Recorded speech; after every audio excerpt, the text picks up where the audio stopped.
To je pro vás. Jo, třeba.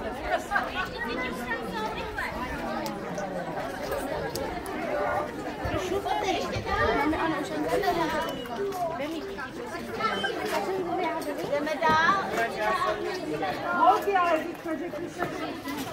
Nelí, chceš, máš? Určitě ti to...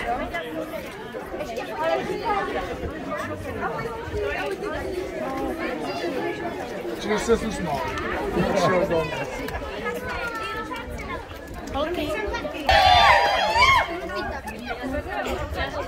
Kde tu flašku na chvíli?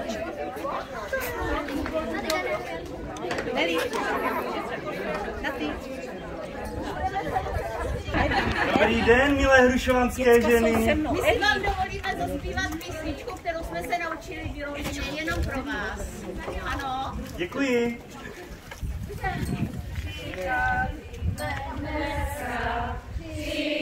Přicházíme rádi, máme babské hody. Po 10. tady máme babské hody. Po 10. tady jdeme krojovaný. Průchod mezi domy žádat starosty. Právo na ty hody žádat u starosty. Právo na ty hody. Až nám právo dáte, budem veselejší a to bude trvat. Do noci nejdelší a to bude trvat. Do noci nejdelší. Trvat bude trvat, než se rozejdeme a budoucím rokem. Znovu se sejdeme a budoucím rokem. Znovu se sejdeme. Já si dovolím vás, pane starosto, požádat za všechny ženy hrušovanské. Vám všem na vědomost dáváme, že 10. babské hody dnes pořádáme. Obcí vedli jsme celý průvod a to musí být určitě nějaký důvod. Dříve rychtář obec spravoval, úkoly vouče rozdával. Dnes obci starosta velí, teď ať nám právo udělí. Přišli jsme vám starosto požádati, abyste nám ráčil hody povoliti.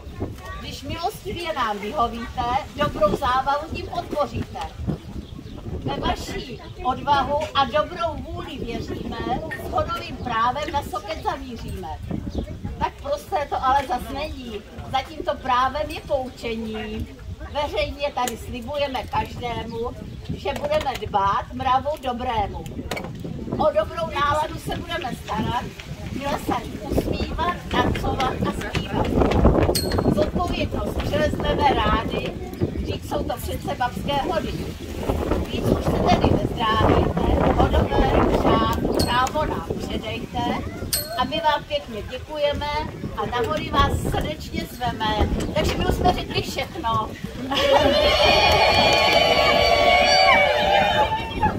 Tak vám moc děkuji za krásnou píseň i za krásné veršované slovo. A rád vám udělím právo hodové, ale není to jen tak.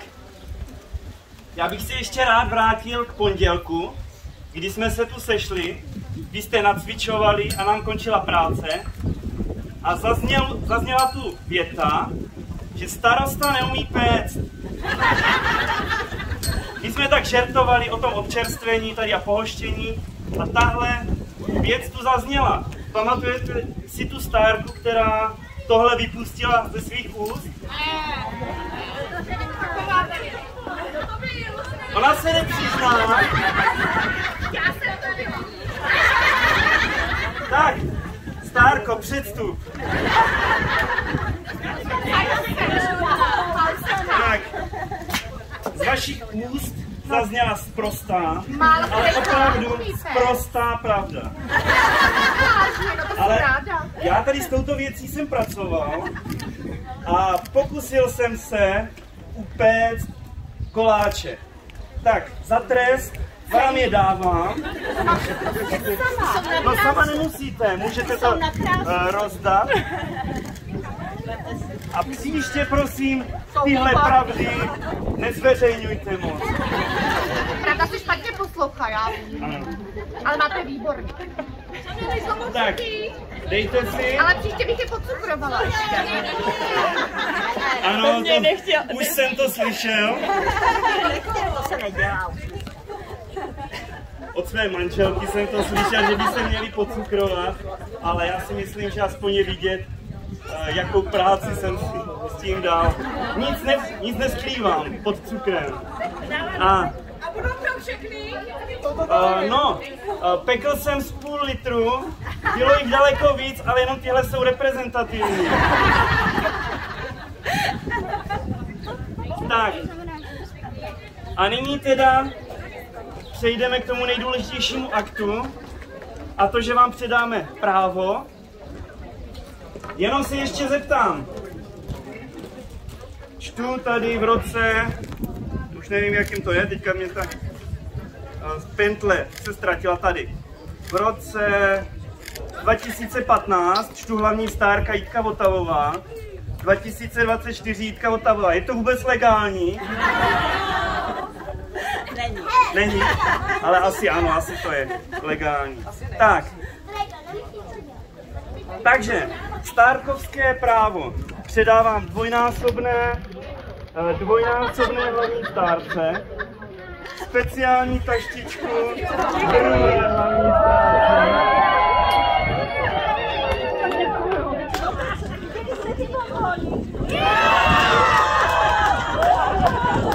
A ještě, abyste mohli splnit, co jste zde slibovali, zde máte pozornost od starosty. Děkujeme. Jenom jsem radila slovně.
nějaký